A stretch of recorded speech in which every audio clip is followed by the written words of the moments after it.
Hello friends, my name is JJ, and I just got back from sunny California, where I was having fun with all of my YouTuber buddies at the fabulous VidCon. I love spending time in the US, and I wish I had opportunities to do it more often. So many great, wonderful, friendly people in America. I feel like every time I cross the border, I make like a dozen new friends. But I will tell you one thing I do not like about Americans, and that is the relentless, smothering, obnoxious pessimism that I feel has come to define so much of American culture these days. You know, this idea that everything in America sucks, that being an American sucks, that the future of America is terrible and bleak, and that everything America does is either cringe or evil, while everything that the other countries do is like a million times better. As an outsider, I feel like this is a sentiment that I have noticed becoming more and more mainstream over like the last 20 years or so. 2 decades ago, the idea of being anti-American or blaming America first was something that people were super on guard against, perhaps excessively so. But now I feel like it's kind of the opposite extreme, where so many Americans' default disposition is basically like, yeah, everything here sucks, we suck, sad, but true. Even worse, I feel like this type of attitude is now becoming a social signifier of being a sophisticated, educated, thoughtful American in particular. Like, the more intelligent and successful of an American you are, the more you're expected to be sort of down on your country and your fellow countrymen, with a very dark and pessimistic attitude towards your country being one of the defining traits of your worldview and personality. And I want to be very clear about something. I am not making a shallow partisan complaint here. As we will soon discuss, I think the sort of anti-Americanism that I'm describing is as much of a right-wing thing as it is a left-wing thing, maybe even more so. It honestly just feels more like a dark fever that's sweeping the US these days, affecting more and more Americans of every persuasion and walk of life. And you don't need to take my word for it. It is easy to find polls documenting the growing pessimism and doubt in the American public. And again, often among upper middle class Americans in particular. So today I thought we would talk a bit about this phenomenon and some theories I have about why it's happening. But before we get to that, let us hear a brief word from today's video sponsor, Brilliant. Hello friends! So when I was a kid back in the day, one of the main ways we learned stuff was by using primitive educational software. Reader Rabbit, Logo Writer, Clockworks, and all sorts of other ones I'm sure you're too young to have ever heard of. And part of me has always wondered why this trend died out. Why isn't there more educational software today? I mean, I think it is relatively mainstream knowledge that most of us learn better by doing, and most of us obviously prefer touching comp to touching book. And that's why I was delighted to discover Brilliant.org. Brilliant is basically the 21st century equivalent of the educational software of the past, a site offering up all sorts of fun and interactive lessons on a whole host of subjects worth learning, everything from chemistry and coding to algebra and astrophysics. The lessons are all very rich and visual, and in some cases even gamified, making them fun and easy to get into, but with enough accelerating levels of challenge to provide a substantial education, which I'm not sure was always the case with Clockworks. Anyway, if you're in the mood to learn, why not head over to brilliant.org/JJ for a 30-day free trial, with the first 200 who sign up getting an additional 20% off a premium yearly subscription as well. Brilliant. Definitely better than whatever this was. Now, the United States is obviously not a perfect country. Even someone like me, who admires American culture very much, has to be able to admit that there are many very real, very unique problems plaguing American society that it is not irrational to be angry or upset or worried about. Gun massacres would be one huge example, political dysfunction another. Health is a big one too, with American life expectancy experiencing a small but significant decline in recent years. But all of that said, it is worth remembering that the US still sits near the top of the list of the safest, healthiest, freest countries that have ever existed, even by the standard of other rich places like Europe or Canada, Americans generally make more money and enjoy a wider access to a greater variety of creature comforts than anyone else on Earth. America is still very much on the bleeding edge of much of the world's scientific, intellectual, and artistic innovation. And in the realm of foreign affairs, the United States continues to enjoy broad trust in directing the diplomatic and military priorities of the democratic world. So why then does it seem like Americans have never been more down on their own country? I got 4 things I want to blame. Number 1, stupidly extreme political rhetoric. One of the main characteristics of American elections is that they tend to be very competitive and very close. This in turn provides a lot of incentive for American politicians and their supporters to talk about politics in the most over-the-top way possible, because that helps frighten and energize voters to go to the ballot box and swing these tight races. As a result, I am sure you have noticed how American politics seems to be adopting a permanently apocalyptic tone in which voters are constantly told that the state of their country is so awful and the politicians of the other side are so irredeemably wicked. And this sort of language does seem to work in getting people motivated and excited about politics, even if it is completely out of touch with what 21st century America is actually like. I think it's fair to blame Donald Trump's 2016 presidential campaign for helping push this whole trend into high gear. He was a politician uniquely fond of dark and pessimistic rhetoric about America. We are like, in many cases, a third world country. With a good example being his horribly bleak 2017 inaugural address, the so-called American Carnage speech, which sought to justify his election with some of the most aggressively anti-American language ever heard from a president, as George Will summarized in the Washington Post. Oblivious to the moment and the setting, the always remarkable Trump proved that something dystopian can be strangely exhilarating. In what should have been a civic liturgy serving national unity and confidence, he vindicated his severest critics by serving up reheated campaign rhetoric about rusted out factories, scattered like tombstones across the landscape, and an education system producing students deprived of all knowledge.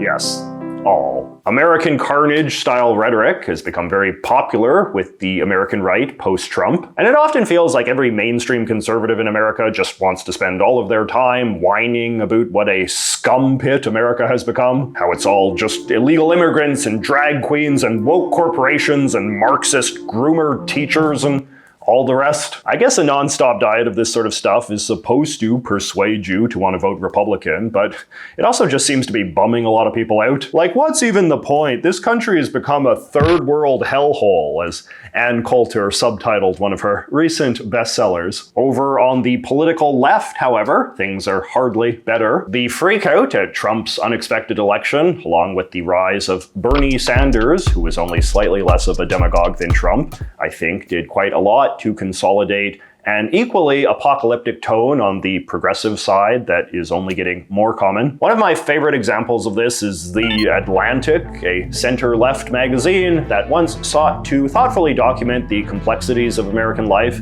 but now just spends most of its time publishing doomer porn about how awful America is. Recent headlines include, "America is running out of time," "America is headed towards collapse," and of course, "We are living in a failed state." This is what sophisticated urban Americans are supposed to believe. Wouldn't we say another country like ours was a failed state at this point? Are we a failed state? This country is an embarrassment. This is a failed state. But in substance, it is often barely different from the fear-mongering of some Fox News demagogue like Tucker Carlson. This is the behavior of a failed state. Among young Zoomer lefty types, it is pretty much the same. You spend any time following leftist accounts on YouTube or TikTok, and you're bombarded with young Americans confidently describing their country as a capitalist hellscape that I appear to be trapped in with no end in sight. I don't believe that we are heading towards a dystopian society. I believe that the dystopian society is already here and we are full-blown in the midst of it.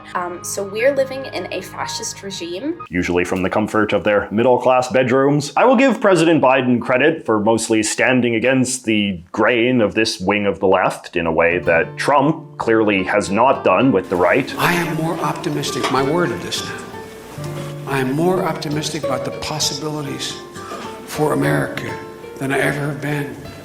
We are better positioned than any country in the world. But Biden is also a very old man who seems to be operating on the assumption that today's Democrats want some sort of upbeat JFK-type character leading them. I wish that was true, but a lot of influential voices on the American left seem pretty eager to convince me otherwise. The second big thing I would blame for rising American self-loathing is kind of similar, and it is the increasing prevalence of conspiracy theories in American culture. Conspiracy theories can take a lot of different forms, but in an American context, there seems to be a particular fixation on ones that portray basically any institution of power in American society as being run by evil liars who have no higher ambition than abusing and enslaving the American people. The COVID outbreak obviously heralded a dramatic rise in this sort of thinking, but recent years have also seen a surge in increasingly grand and creative conspiracy theories about all sorts of things. Everything from how all the big politicians and movie stars belong to a pedophilic, blood-drinking sex cult, to old chestnuts about the Pentagon staging an elaborate cover-up of alien visitors, possibly because the aliens are also part of the blood-drinking sex cult. Obviously, a lot of this is just crackpot nonsense spread by professional idiots. But even among people who should really know better, I feel like a certain mode of conspiratorial thinking starts to passively set in when you are constantly surrounded by people spreading conspiracy theories all of the time. Conspiracy theories that turned out to be true is a very clickbaity headline you see a lot these days. And I think Americans face a lot of pressure to buy into at least one conspiracy theory to prove that they're not total saps. The Epstein suicide thing, I think, would be an example of a kind of smart person's conspiracy theory, even though in practice it is no less dumb than any of the others. Season 2 is on the way, so in the end, he obviously didn't kill himself.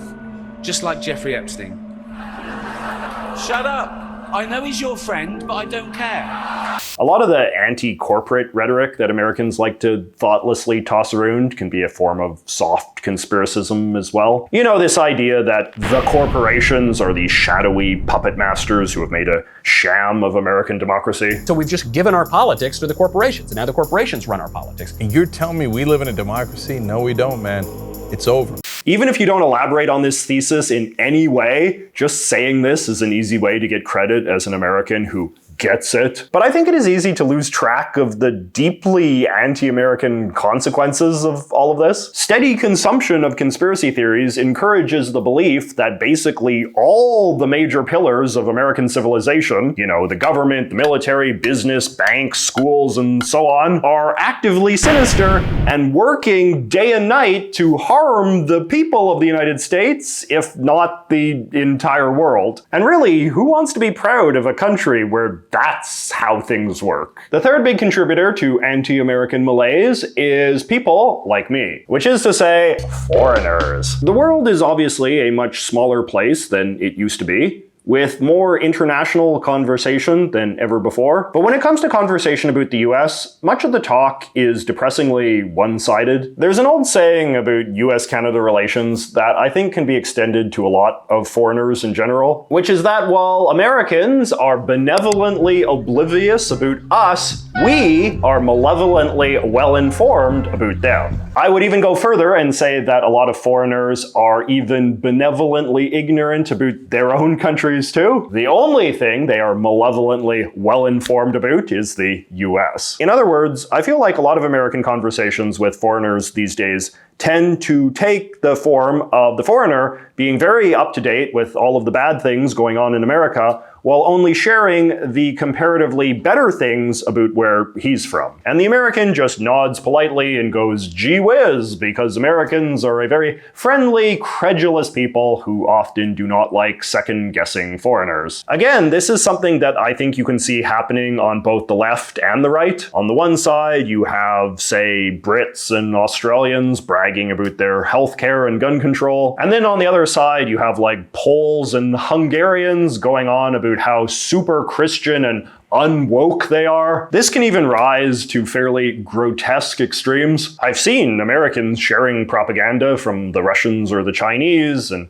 being like, check out these obviously superior societies. Just look at how macho their army is and how futuristic their cities are. America's doomed, and frankly, we deserve it. At one time, the mainstream American way to deal with foreign propaganda was to point out that it was, in fact, propaganda and then mock or question it. But these days, a combination of low American self-esteem and a desire to be contrarian has made that sort of thing the boring normie take that no one wants to be associated with anymore. It is equally true, however, that a lot of non-American countries have their own self-esteem issues, making it less socially acceptable than ever to publicly admire the US, even at a time when much of the world has a greater appetite than ever for American culture. And the last big social force I want to blame for rising anti-Americanism is perhaps a somewhat unconventional one, namely capitalism. Not in the way that the TikTok kids would blame capitalism, however. For all of its flaws, I think capitalism is mostly great and should be appreciated as an engine of American achievement. But at the same time, one of the dark sides of capitalism is the buying and selling of useless crap, which in turn requires a lot of sensationalistic marketing and advertising. And I think that anti-Americanism has proven itself a surprisingly powerful force when it comes to pitching products. The crypto craze would be a good example. Cryptocurrencies are not terribly useful things for most people, in the sense of something that you have an obvious need for in day-to-day life. They thus have to be marketed primarily as an investment, but even that only makes sense if you assume that something in the future is going to make crypto more valuable than it is today. Say, the total collapse of the American dollar. So that is what the crypto bros constantly predict. They say that the entire American monetary system is an enormous fraud in order to push their product, just as the gold people did before them and all sorts of equally dodgy investment advisors do as well. A lot of red pill style male self-improvement stuff is marketed in a similarly anti-American way. This idea that American society is some sort of debased feminist hellhole that their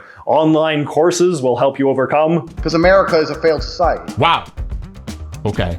America has failed. If you can marry a woman and she can divorce you, take all of your money, take your children, and decide to turn your son into a girl and force hormones on him at 5 years or 8 years old, whatever. That's a failed society. Possibly by ditching America altogether and getting a nice passive trad wife in Thailand or Romania. And then there is, of course, the firearms industry, which sells a lot of guns by implying that America is a vastly more dangerous country than it is, which then fosters a different sort of anti-Americanism as people come to resent living in a country full of guns. I'm not quite sure what the progressive equivalent of this sort of thing would be. Maybe the aggressive marketing of all of those anti-racism courses and programs and books and things, which likely have the net effect of making the American middle class think of their country as being a vastly more hateful and bigoted place than it probably is. So, in conclusion, I just want to once again emphasize that I am not saying Americans have nothing in their country worth complaining about, or even nothing worth being full of rage about. They have plenty of both, and it is good that Americans feel so comfortable saying so. Coming from Canada, a country whose smug self-satisfaction can get pretty obnoxious, I often quite envy America's skill at self-criticism. It is a real testament to American openness that someone like, say,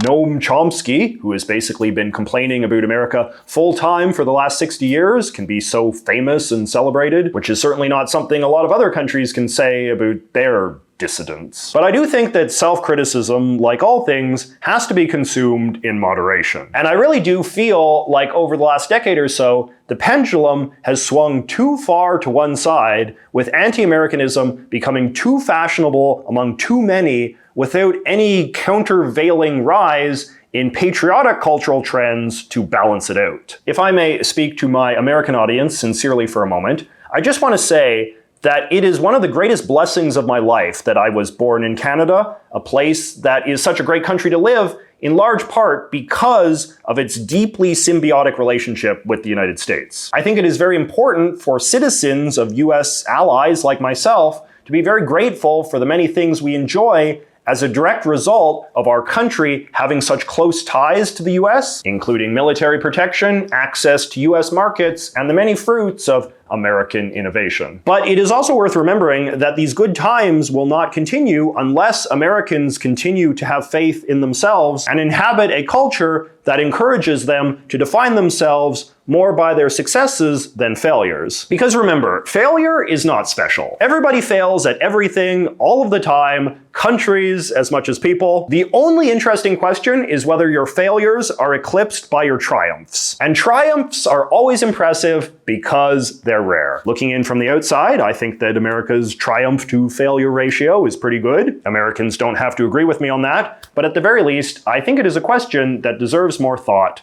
than it's been getting.